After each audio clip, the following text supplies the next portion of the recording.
Good afternoon, YouTube. All right, one of my favorite candidates for rich, delicious flavor is a London broil. And I've got a marinade that makes one that is out of this world. You're gonna love it. All right, let's cook, y'all. We got a family to feed.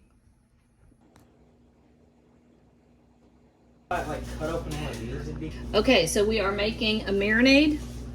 I know, I don't want anybody to faint. Believe it or not, I do marinade stuff. All right, let me show you what I've got here. I have 2 tablespoons of Dijon.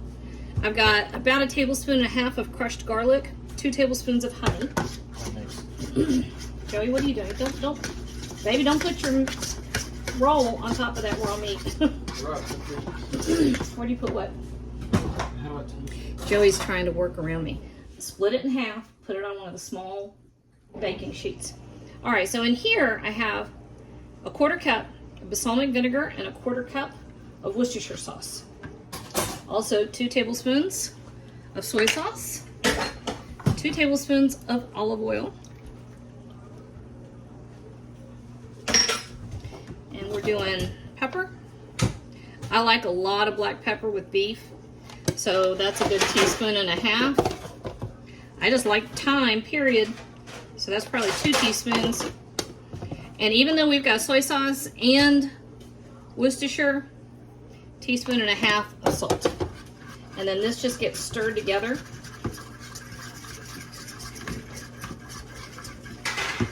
So I was at the warehouse club yesterday, and I haven't seen London broil in a while, and when I have seen it, it was ridiculously expensive. What did I pay for this?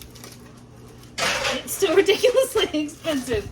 $4.99 a pound, which, you know, that's high, I know, but it's where we live now.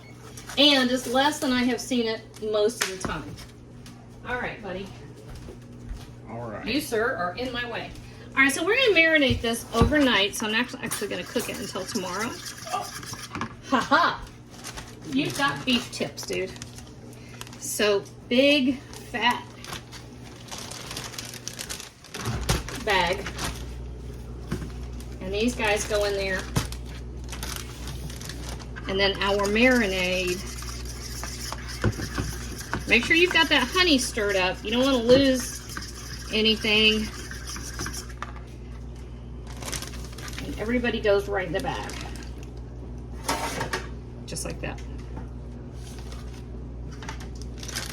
It's not even 3 o'clock yet, and we're already losing the light. It's one thing I hate about winter. Because it's so dark all the time. Okay, so this is going to go in the refrigerator. We're going to let it sit overnight. Every once in a while, Joseph, this is going to be one of your jobs. Every once in a while, just turn it around like that. Okay? That's all you got to do. And then put it back in the fridge. Tomorrow, I'll show you how to cook that off. I'll be back. I love you too. Y'all be safe. All right. 24 hours. Not a whole lot to look at, is there? So I've got 2 cast iron skillets. One is over here. It's on low heat. It takes cast iron a minute to get hot all the way through. And we're using one of these to cook the steak and the other one to kind of be a weight. Now, one problem with marinades, it's hard to get a good sear if you have marinated a piece of meat because you got to get it dry. Which is what we're doing now. I'm going to do these one at a time, by the way. So dry it off. I've got paper towels. Y'all, you can't see what I'm doing. Hi, Boo. Hi, cutie. Ooh, it feels pretty good. All right, so just make sure that you've got this as dry as possible.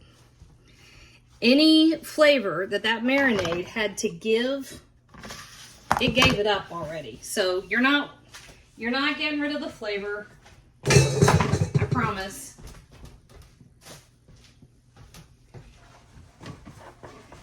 It's already been done. All right, so let's get this heat up to about medium. And with this cut, one of the things... Hi. Hey, bud. With this cut, one of the things that you've got is very lean. So take a look. You see there's not a whole lot of marbling there, which means you want a very fast, hot cooking time. So this is going to go pretty intense heat, and we're going to go medium-ish heat. We're doing 5 minutes per side, okay? I guess he decided I wasn't going to give him any yet. Turns out he's allergic to everything. I'm not going to give him any ever. But don't tell him that. Why take the joy out of life? Okay, so this, we're waiting on our oil, and that's just plain vegetable oil, okay? We're waiting on our oil to get to the point where it will ripple. It's not there yet. So I'm going to give it about 2 minutes. All right, so this is what I'm talking about. Let's hope the camera will pick it up.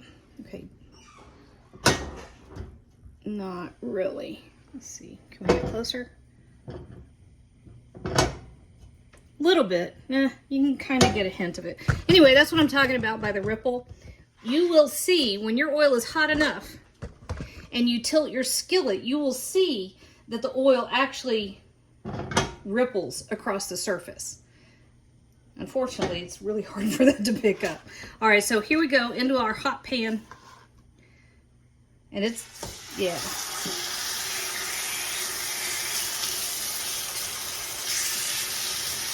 It should be talking to you. All right. Here we go. We're weighting it down. 5 minutes, then we're going to flip it over. All right, we had 5 minutes. You can hear it talking to us. Take a look. Perfect. All right, right back in. Another 5 minutes. Yep. All right, we had 5 minutes on that side too. So, let's get rid of this.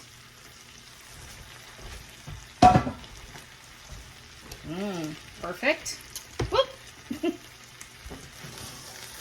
That is exactly what we want. All right, and you know, now what I'm going to tell you, it has to rest. Okay, so I'm going to cook the other one while this guy is taking a nap for about 10 minutes. Then I'll come back and I'll show you what he looks like on the inside. All right, we had our 10 minutes. And anytime you've got a lean cut of beef, well, any cut of beef actually, cut it across the grain. That helps tenderize it. If you cut it with the, hi, yes.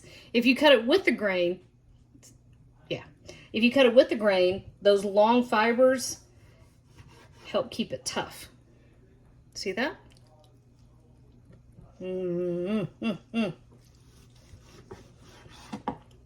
Perfect. That is a perfect tender, flavorful London broil. Boom.